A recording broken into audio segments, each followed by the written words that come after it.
perkenalkan nama saya Lubna Nur Kamila dengan NIM 210110067. Di sini saya sebagai pemateri pertama yang akan menjelaskan beberapa pembahasan, yaitu pembahasan yang pertama yaitu mengenai pengertian dikotomi Islam.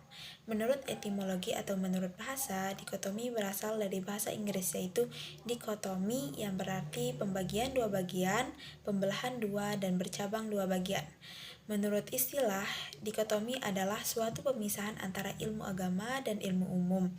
Dikotomi merupakan suatu istilah yang dipakai untuk memisahkan antara karakter ilmu agama dan umum. Kaitannya dengan sistem pendidikan Islam, dikotomi dapat dipahami sebagai dualisme sistem pendidikan antara pendidikan Islam dan pendidikan umum yang memisahkan antara keagamaan dan ilmu pengetahuan. Pembahasan yang kedua yaitu mengenai akar sejarah dikotomi pendidikan Islam.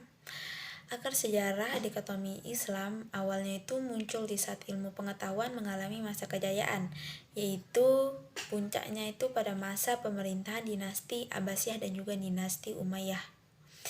Pada masa ini, kemajuan di berbagai aspek ilmu pengetahuan itu sangat berkembang pesat.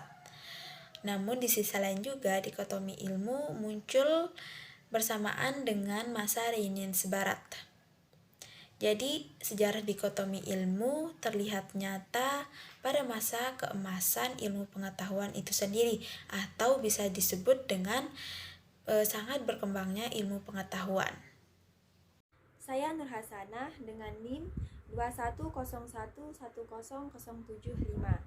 Saya sebagai pemateri kedua akan menyampaikan tentang dampak dikotomi pendidikan Islam.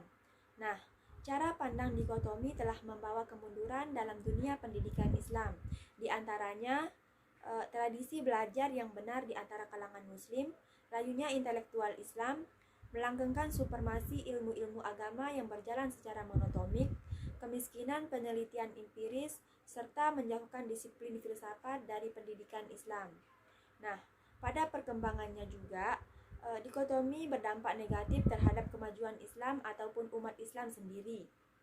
Nah, ada beberapa dampak dikotomi ilmu-ilmu agama dan umum. Di antaranya, yang pertama, munculnya ambivalensi dalam sistem pendidikan. Yang kedua, munculnya kesenjangan antara sistem pendidikan Islam dan ajaran Islam. Yang ketiga, terjadinya disintegrasi sistem pendidikan Islam. Yang keempat, munculnya inferioritas pengelola lembaga pendidikan Islam. Hal ini disebabkan karena pendidikan Barat kurang menghargai nilai-nilai kultur dan moral. Yang kelima, timbulnya kesenjangan antara sumber ilmu dan ilmu-ilmu agama serta ilmu-ilmu umum. Terakhir, hilangnya budaya berpikir ilmiah rasionalistik di kalangan umat Islam yang berciri khas liberal terbuka, inovatif, dan konstruktif. Selanjutnya tentang solusi dalam upaya membendung dikotomi ilmu dalam pendidikan. Menurut Muhammad Abduh, ulama-ulama dahulu tidak mengenal yang namanya istilah dikotomi ilmu pengetahuan, apalagi membedakan pengetahuan umum dan pengetahuan agama. Kedua ilmu ini sangat penting, baik ilmu umum maupun agama. Ilmu agama merupakan identitas umat muslim sehingga ia merupakan fondasi utama dalam diri seorang muslim. Zainuddin Sardar mengemukakan beberapa cara untuk menghilangkan dikotomi. Yang pertama, dari segi epistemologi, umat Islam harus berani mengembangkan kerangka pengetahuan masa kini yang teraktualisasi secara menyeluruh.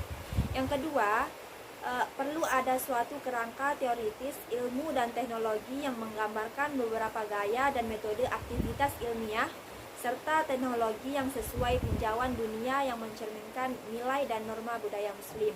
Yang ketiga, perlu diciptakan teori-teori pendidikan yang memadukan ciri-ciri terbaik sistem tradisional dan sistem modern.